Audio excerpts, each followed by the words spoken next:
doing these three things helped me save my first $100,000 in my 20s and eventually buy my first apartment. Okay, so about 8 years ago, I had to make a decision, and the decision was whether I would stay in Canada or move abroad for work. I knew if I stayed, I would just be a substitute teacher, if I'm lucky, for a very long time. And so I decided to go abroad. And the first decision that I had to make after going abroad was where I lived. And at that time, I didn't even know how to ride a bike, and so I lived in teacher dormitories, which turned out at the end that I just live 5 minutes away from school. So did you see what happened there? I accidentally ended up in a position where I had zero transportation costs and I had very minimal accommodation costs because living on campus wasn't that expensive. Most people associate graduating university with moving out, getting a car. They do that at a time when their earning power is the lowest it can be, and at a time when the compounding effect of the money that they make is as high as it can be. It didn't take me long to realize that I ended up saving $2,000 of that every single month. All that money just went to an S&P 500 index fund. Some people, even if they make enough money, still can't seem to save anything. And there was a point when I almost became that person.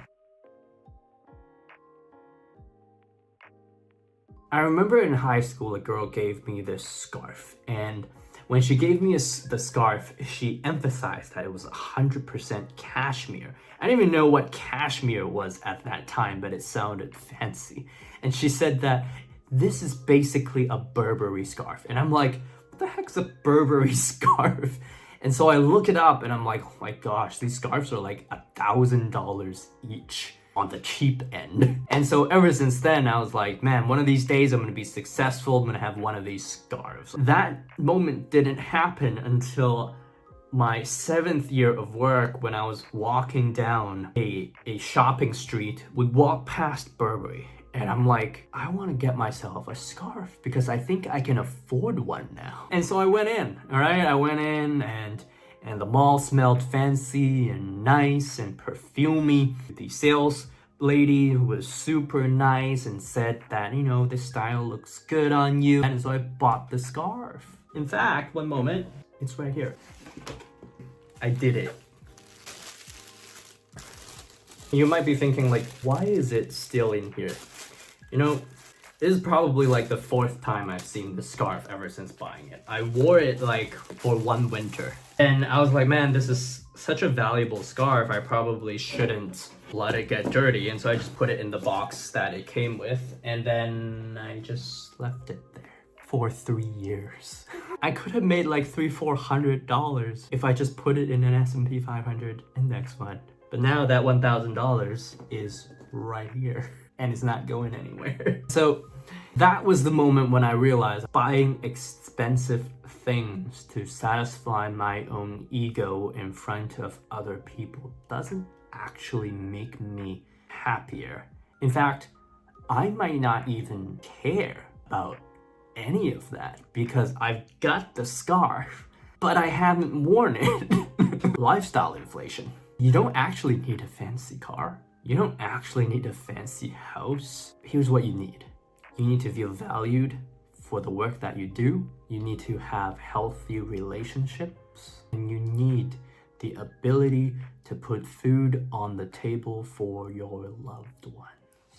That's what you need. And that's what I realized I needed.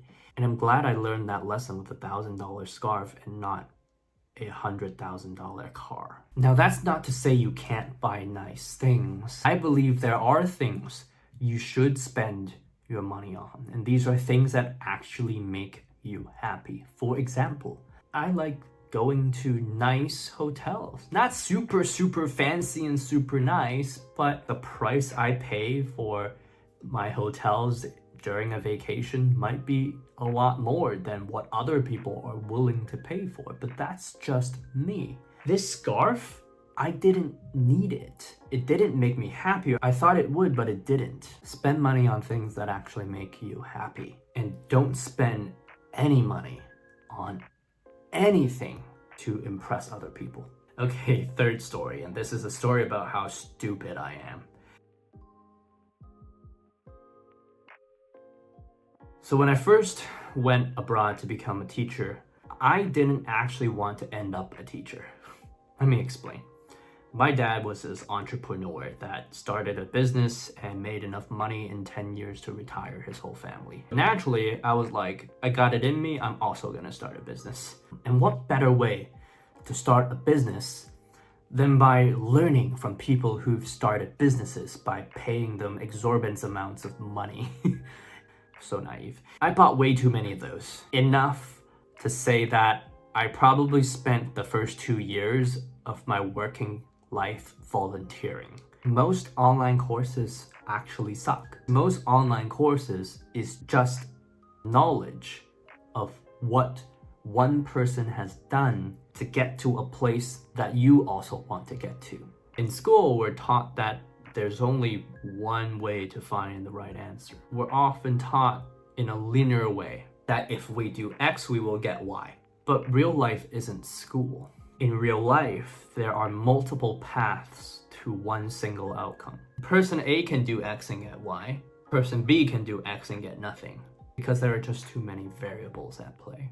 And so it wasn't until I bought a pre-sale apartment I knew that in 2 years' time, 2.5 years' time, I needed to have 25% down payment. I had to save $100,000 in like 2.5 years. That really forced me to start saving money. Knowing that I had to put 100 grand together, and knowing that I could, because at that time my salary was about $60,000-$70,000.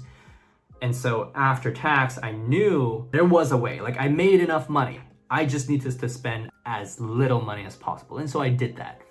And I did manage to save over 100 grand in 3 years on a regular salary, because I was working abroad, because I didn't have to pay for accommodation, because I didn't have to pay for transportation, because I didn't have lifestyle inflation. Okay, if you're still watching right now, there's something you need to do.